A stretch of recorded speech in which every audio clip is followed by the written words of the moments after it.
All right, welcome. Today's, thank God it's Friday, February the 12th. If any of y'all have a boyfriend or girlfriend, just remember that Sunday is Valentine's Day. Don't forget. Anyway, today we're going to just kind of go through and do this lab, the determination of the molar mass of a volatile liquid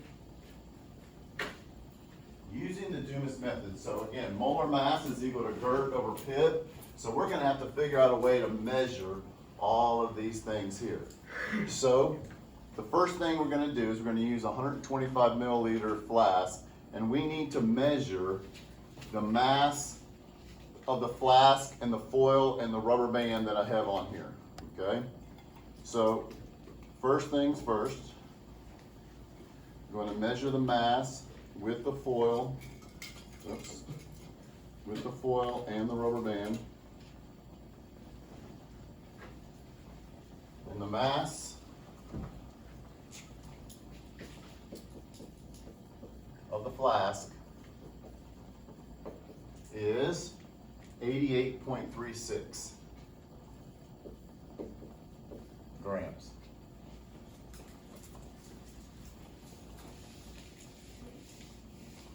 Okay? So now I'm just going to add a little bit of my volatile liquid. Yes, sir.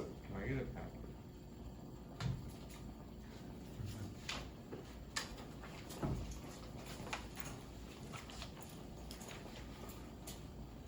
So I'm just going to add 2 to 3 milliliters of my volatile liquid. This doesn't matter. You don't have to record this, because this is over and above what we're going to need. Okay? Because I want all of this to evaporate and push all the air out, so I need some more than what I need to be able to push air out. So as the volatile liquid leaves, and so will all the air with it. So I'm going to put this aluminum foil back on here very tightly, make a good seal. Put the rubber band back around it.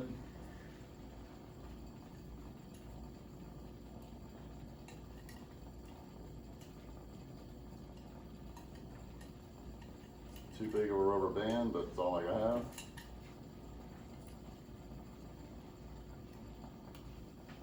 Okay. So I have a good tight seal. I'm going to take a pin, a little tiny pin. I'm going to just poke a little hole into it. That's going to allow air to be able to escape. Okay. Now I need to place it down into the boiling water. I shouldn't have put that there to start with.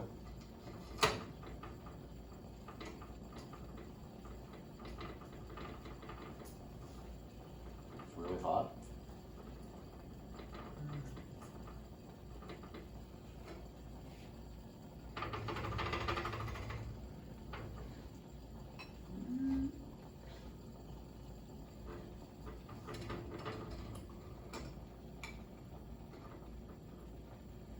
I'm going to let it begin to boil. Now I'm going to have to add some more water to this because some of the water boiled off.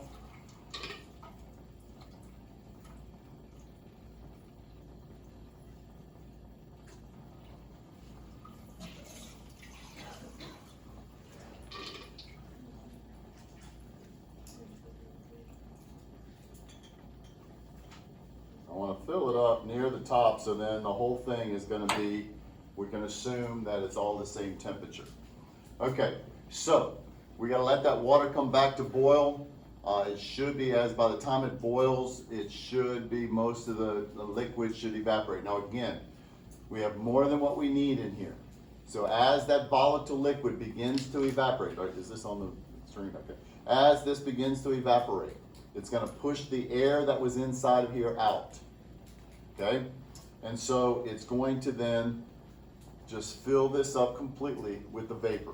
Then I'm going to have to put it into an ice bath, which I forgot to get, which I'm going to run and go get here in a second.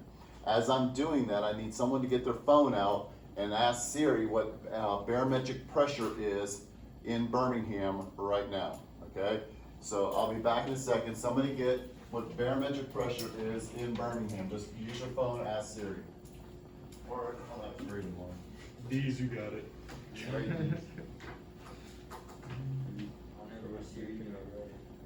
Can't you do like Michael B. Jordan for Alexa now? Yeah. Ooh, I wanna do that.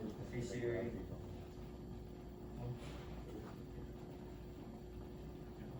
What is the barometric pressure in Birmingham right now?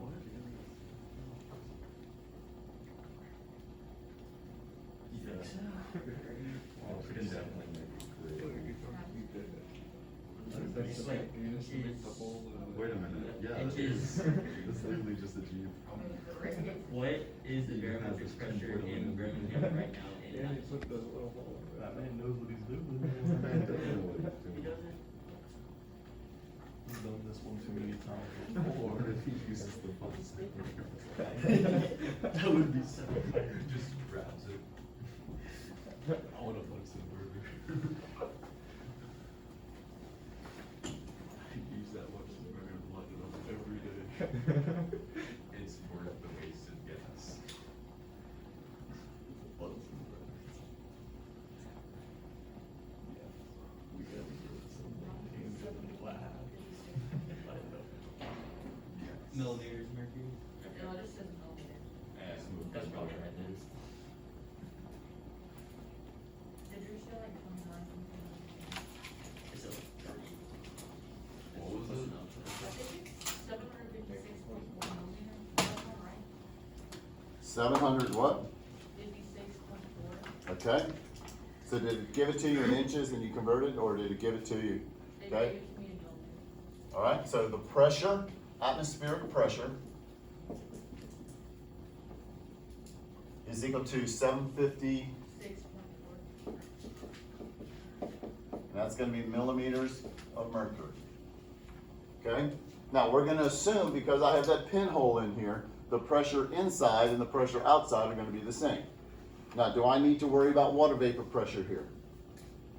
Is any water vapor getting into my flask? No, we're just using that to heat it up so I don't have to subtract out water vapor or any of that. We're going to assume the temperature of the vapor is going to be what? 100 degrees. Okay? So I know the temperature, I know the pressure. We're going to have to figure out a volume, even though it says it's a 125 milliliter flask. That's 125 milliliters to the top line. It's not really the total volume of the flask. So we'll have to figure out a way at the end to try and figure out the volume of the flask. Okay? That'll be our last challenge. Okay, so the water is boiling again. So now I'm going to, so I know it's at 100 degrees. So I'm going to lift it up and see if I can see any.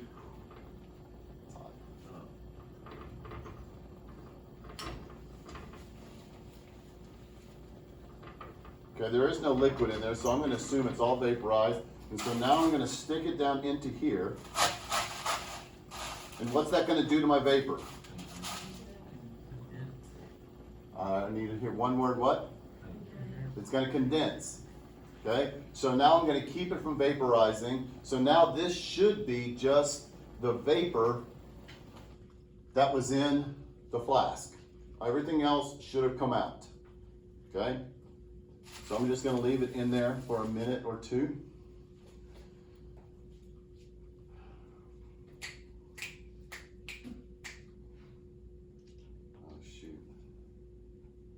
I heard a good dad joke. Let's hear I it. can't remember it though. I was trying to just, I said, oh, I gotta remember that one to tell in class. Turns out this is the dad joke. But the one I did hear is that, you know, oxygen and potassium went out on a date. They asked, hey, oxygen, how was it? It was just okay. But then oxygen went out with magnesium. How was that? OMG. And so, that's funny. I don't get what you said. That's funny.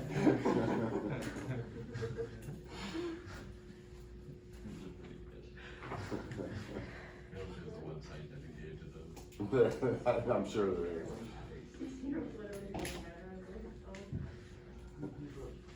Those weren't the ones, I came across some other ones and,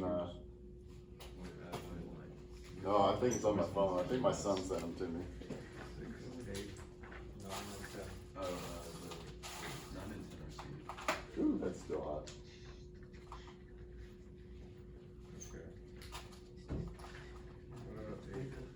I don't know what did you put?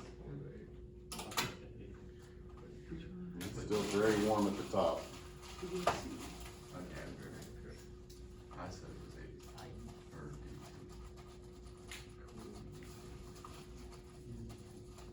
Gotta make sure it all condenses.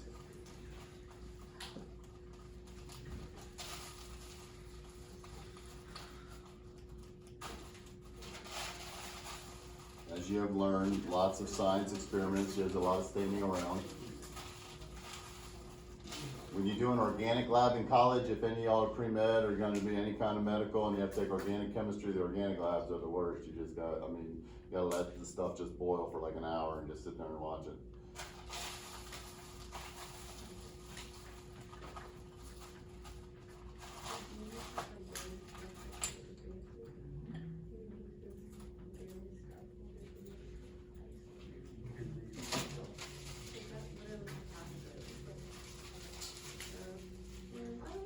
Okay, so now it's super important that we get all the water off the outside because we don't want any extra weight, especially anything that might have collected up underneath here, okay? But you should be able to see that there's a little bit of liquid now down at the bottom. Way less than what we started with, okay? But there's liquid down at the bottom, and now that it's super cold, water's trying to condense on the sides. But all that is going to add weight that we don't need. So now, here's the flask.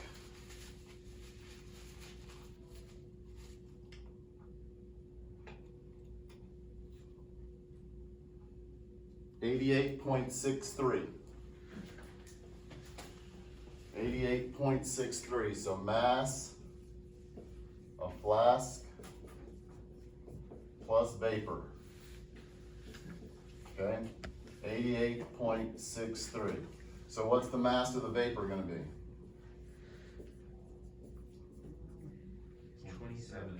0.27 grams, right?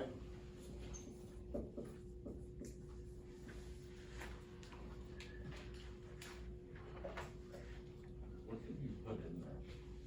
Well, that's what it's an unknown liquid right now. I'll tell you at the end, but we'll see how close we get. You know, I usually don't tell what it is, so you can't fudge the numbers to make it work right. So, because we generally don't get, okay, so that's the mass of the condensed vapor. We have the mass of everything else, barometric pressure, we have the temperature. Okay, so the last thing we have to do is figure out what is the actual volume of this flask. Any ideas of how to do that? Fill it with water and measure it. Fill it with water and measure it. Measure it with. A graduated cylinder. How do I not have a graduated cylinder? Oh, You don't.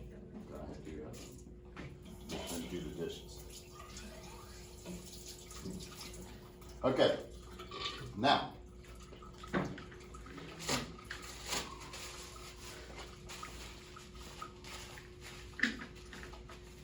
I could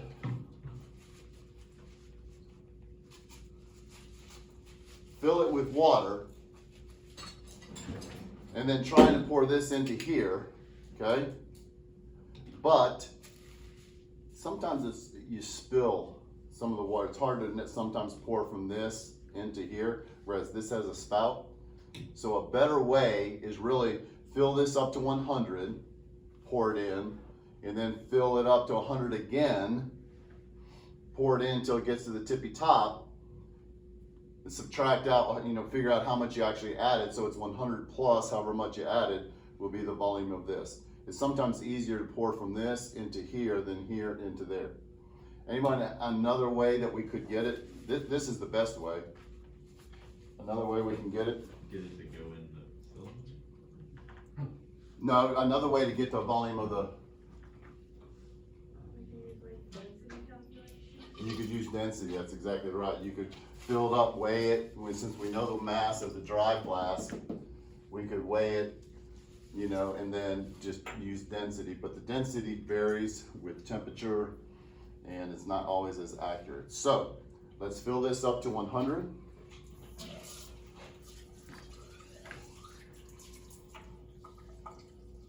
Wow, that was pretty darn close.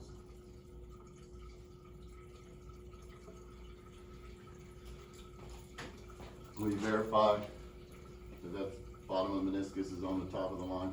Yeah, it's pretty good. Pretty good or just like perfect? What kind of grade do you want to get?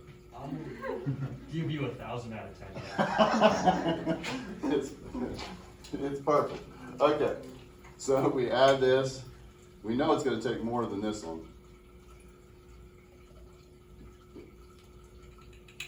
Get all that in there. Fill it up to 100 once again.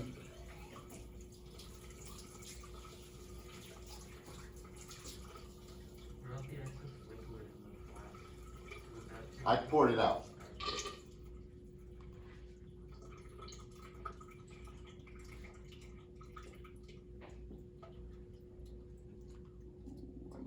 Need to be a little drop out. Oh, that was too much. Oh, no, that'll work. Okay, verify again, that's probably about the exact same spot. Yeah, absolutely. Yeah. Okay. Close enough for government work. All right, so now we just want to add this. Notice none is spilling.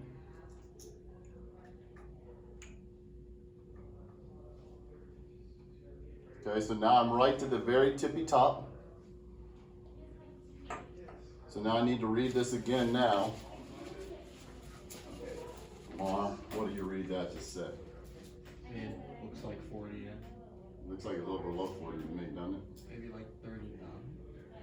Okay, and again, the smallest unit on here is what? 1, so we measure to the tenths. So what would you say that is? 39.5. 39.5, kind of just below the 40, but not to the 39 yet. Yeah. Okay, so 39.5. So, is that how much we added in? No, we had 100 minus 39.5, which is what, 60.5? Is that right? Yeah. So the volume of my flask is what? 160.5 milliliters. So now we know everything we need to know to calculate the molar mass. So go ahead and let's do that. What unit does pressure need to be in? Atmospheres. Do you remember how to convert millimeters to atmospheres? 760. Divide by 760. What unit does volume need to be in? Liters. So we can change that to liters. Okay. Temperature needs to be in what unit? Kelvin, which is plus 273. 273.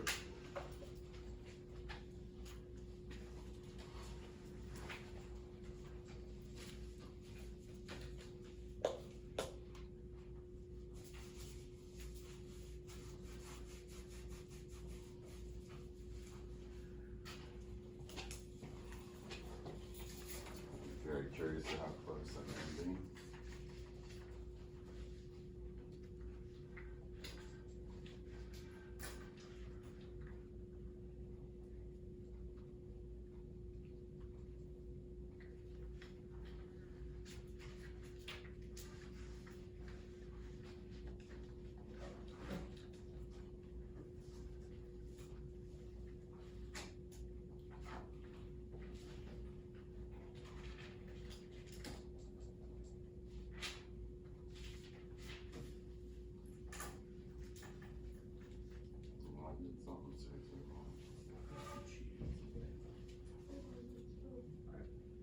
On the sheet, isn't that math?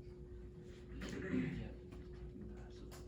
Is it after you have the thing? Or is it just the mass of the paper?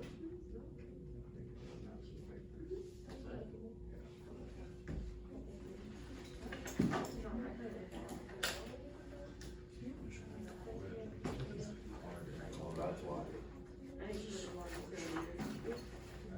forgot what part it is.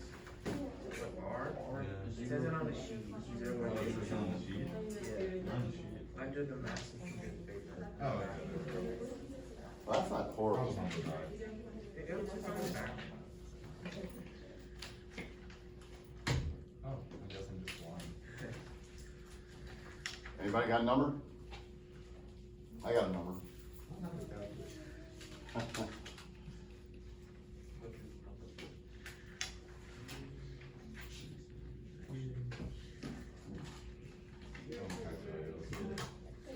See how many decimal places up in this side. I'm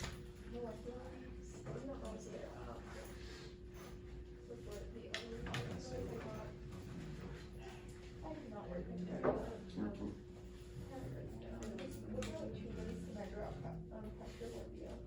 Yes, you can use 62.3, but 62.4, I think is the value of R when you use millimeters. You don't have, if you use a different value of R. Okay, which is, I can't remember, 62.3 something, I think it was 62.4, 36. I think so. Yeah. So, so you can use 756.4 if you wanna use that value of R.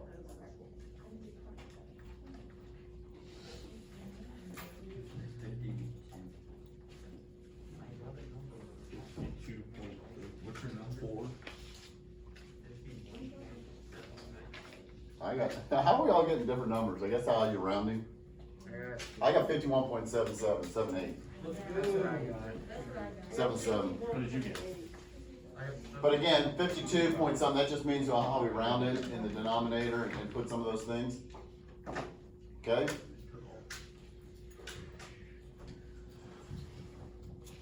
So, if we're just gonna plug into here, the molar mass, what's G?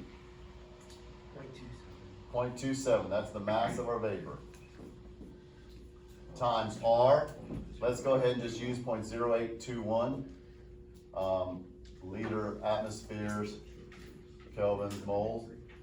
Now Caitlin just was asking about, you know, I can use the 62.36 value of R, which is in terms of millimeters, and not have to convert pressure to millimeters. I mean, millimeters to atmospheres.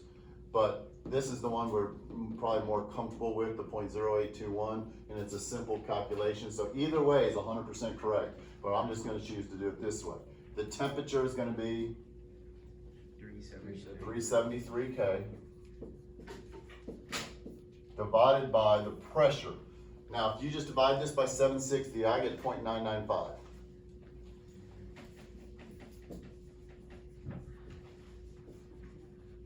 And then the volume is gonna be 0.1605 liters. Right? So, the molar mass is gonna equal, I got 51.77, and that's gonna be grams per mole. Notice atmospheres are gonna cancel here. Liters cancel here. Okay, kelvins cancel here, so we're left with grams divided by moles. All right, so our volatile liquid is actually acetone, fingernail polish remover, whose molar mass is 58.08.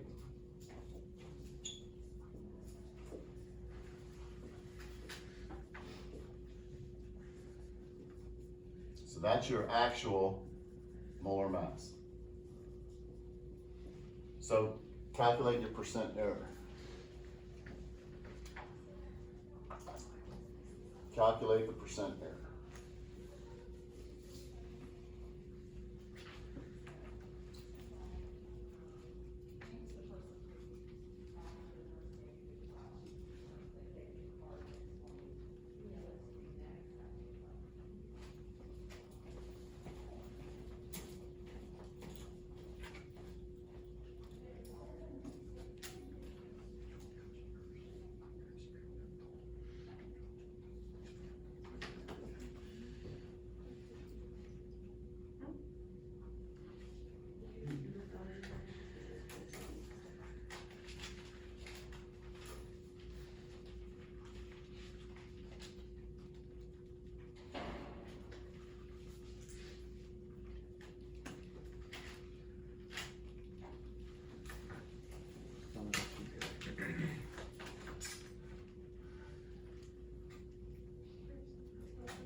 So what kind of percent air do we get? 10.8, 10.9, based upon how you rounded and what your actual value was. Okay? So 10%, that's not horrible. That's really, for this one's pretty decent. Now, this number, what would be potential errors in our lab on this one? Some of the, like too much vapor escaped. Too much vapor, because this number's too small, right? In order to be able to get this number bigger, the only thing we really measured, you know, that varied, the challenging part was this mass.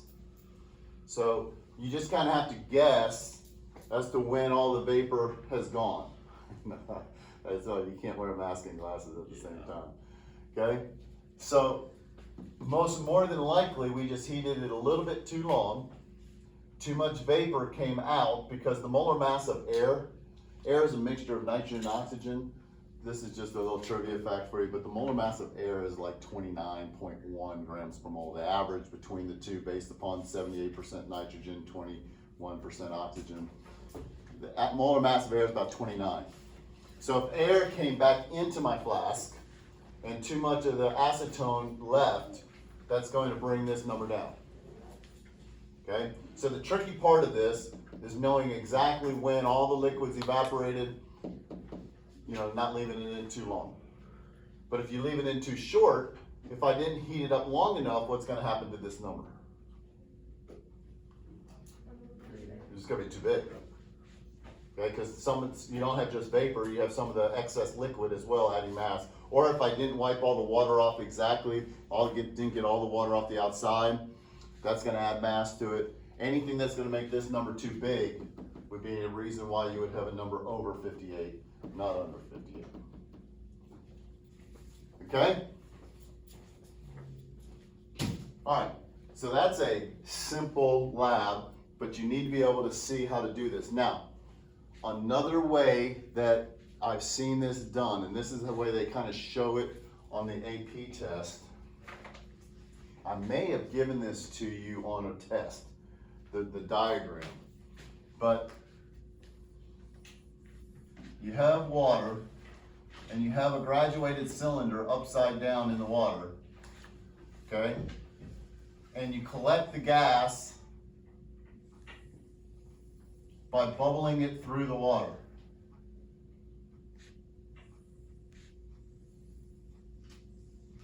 And what they use over here is like a Bic lighter.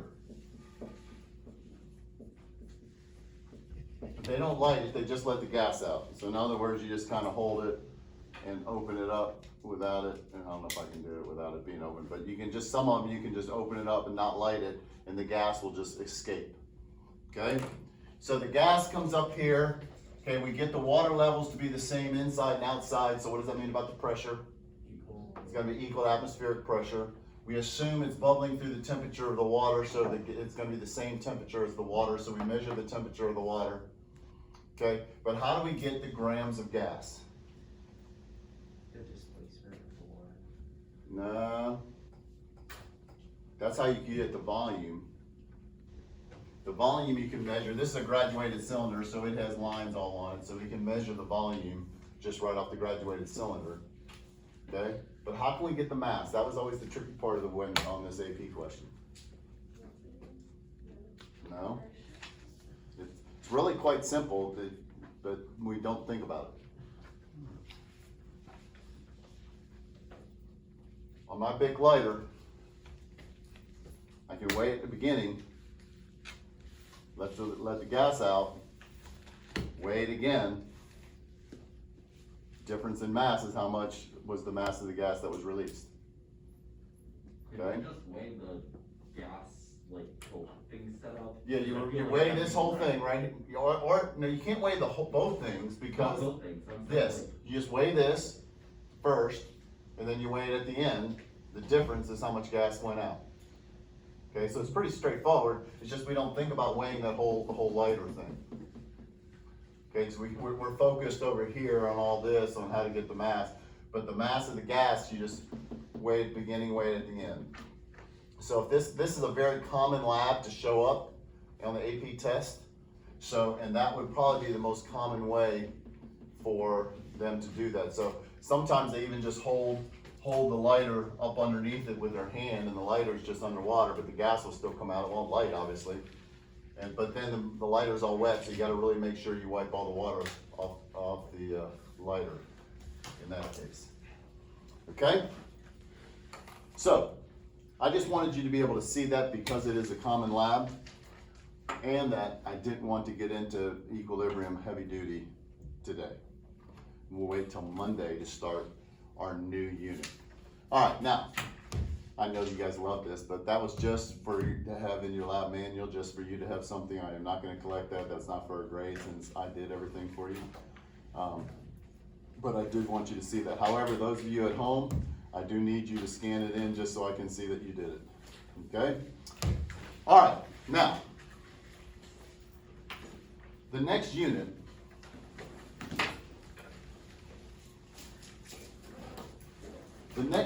is equilibrium. And I'm going to give you more formal notes starting on Monday.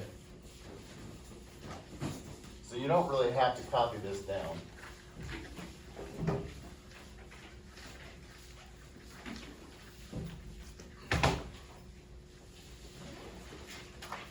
But what is equilibrium?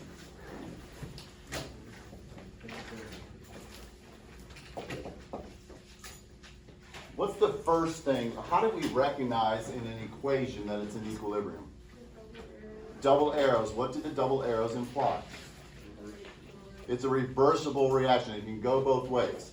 So in equilibrium, a reversible reaction. And when it reaches equilibrium, what's the definition of this? The forward rate, a reversible reaction where the forward rate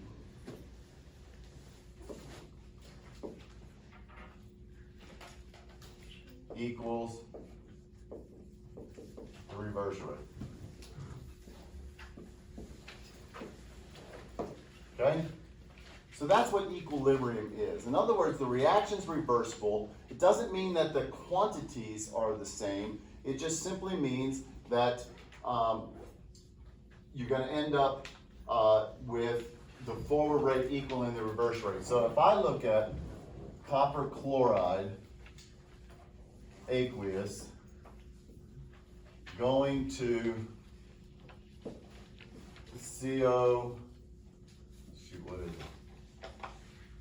I'm just going to say plus 2Cl minus, as it's just associated. I think it forms a little bit more of a complex over here. I just can't remember what it is, but it's irrelevant. This is pink when it's in this form, and it's blue when it's in this form. Okay? So, we're going to actually do this one as a lab. But I can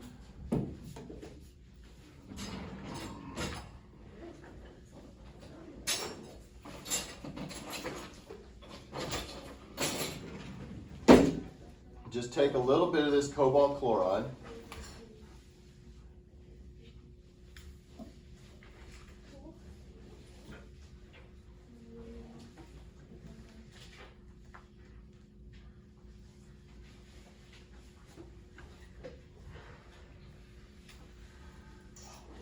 Okay, and you can see it's a very pink color. But I can force this, and my equation, I need to get the equation right. My equation's not right. But we're not learning on the why it does this. Can you see the smoke coming out of this? That's what hydrogen chloride. That's what hydrogen chloride looks like. It's a gas. But HCl is a saturated solution. Is that like really expensive to use? No, but it's very dangerous and not good to smell. I'm trying not to breathe. Normally we do this in the hood. Okay.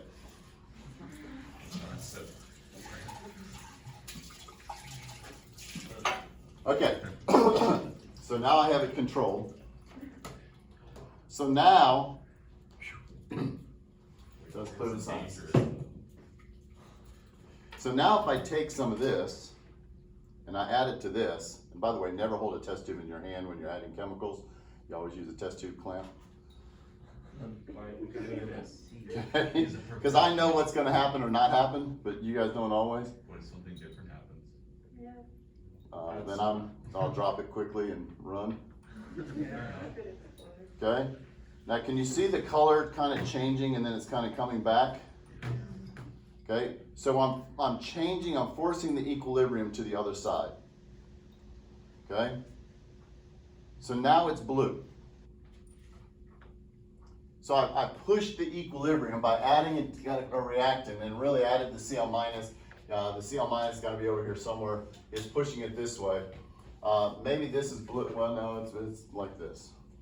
Okay? Now, if I take some water, and add some water to it,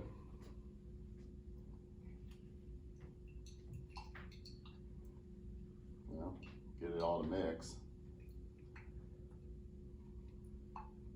Little by little, the water's making its way to the bottom. What's happening to the color now? Going back to pink, okay? So it's a reversible reaction. It's got that acid in it, so I don't want to necessarily get it on my fingers, okay? So it's back to pink, but then again, I can force it either way depending upon what I add to it. Y'all remember studying in Chemistry 1, Le Chatelier's principle?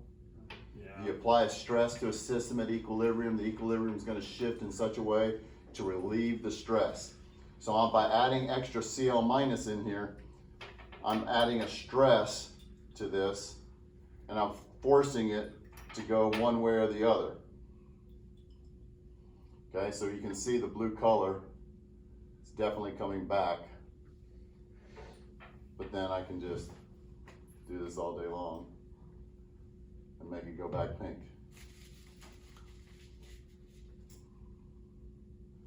So what we're going to be looking at is understanding these reversible reactions, trying to figure out how can we measure the concentration of them, and we're going to have an equilibrium expression.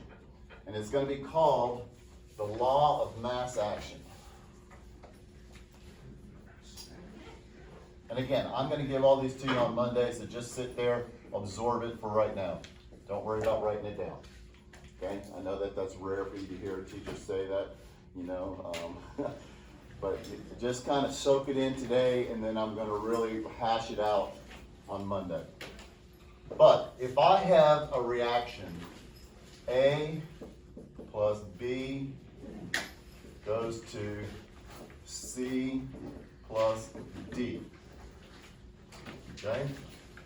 Well, my law of mass action, my equilibrium constant is always going to be the concentration of the products raised to the coefficient times the concentration of the other product raised to its coefficient divided by concentration of A to the A and B to the B. It's always going to be a ratio of products to reactants. Now just think about this. If it's a ratio of products to reactants, if this number is greater than 1, what does that mean about the relative amount of products compared to reactants? It's more.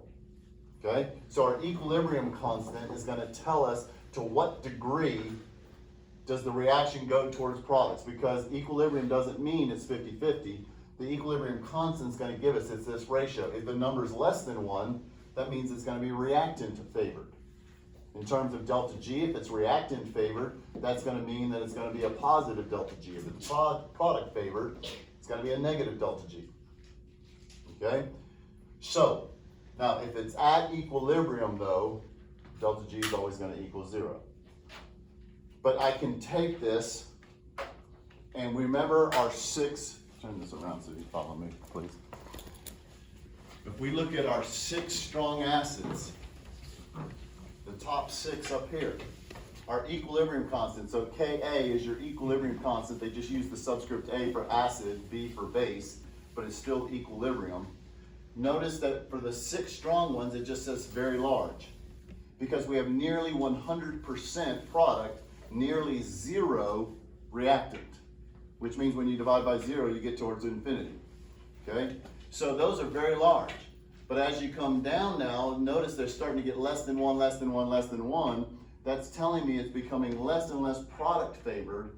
More and more of it's just staying on the left side as together as a molecule. Most of it's not ionizing into the H plus and the anion. Whereas you come all the way down here to where HS, well, even ammonia, NH3, ammonia wants to go the other way. It's very, 10 to the minus 36. That's a very small number, which means that it's not going to go left to right. That reaction is going to want to go right to left. Water is not going to break apart into H plus and OH minus 1 times 10 to the minus 14. It only does that to a very, very, very small extent. Okay? So the equilibrium constant is just going to give us a ratio of products to reactants. And we're just going to learn how to calculate all of that. But that is all going to happen on Monday. So this weekend, you have 0. Well, actually, that's not true. You have Black History Month project if you haven't already finished that. 2 slides. Okay? That's due on Tuesday. But as far as everything else in here, we're just going to start new and fresh on Monday. And we're just going to keep, hopefully, spend 2 weeks on equilibrium, 2 weeks on electrochemistry, which is chapter 20, I believe. And then 3 weeks on acids and bases. Then we'll review, and we'll take the test on May 7th, 8 a.m. Paper test, normal test. And we're all gonna make a 5. Yeah. If we have a bad day, we'll make a 4, but a 4 or a 5. And that'll get you college credit, and it'll make me happy. The bad days of 5. Okay? All right, go Jags.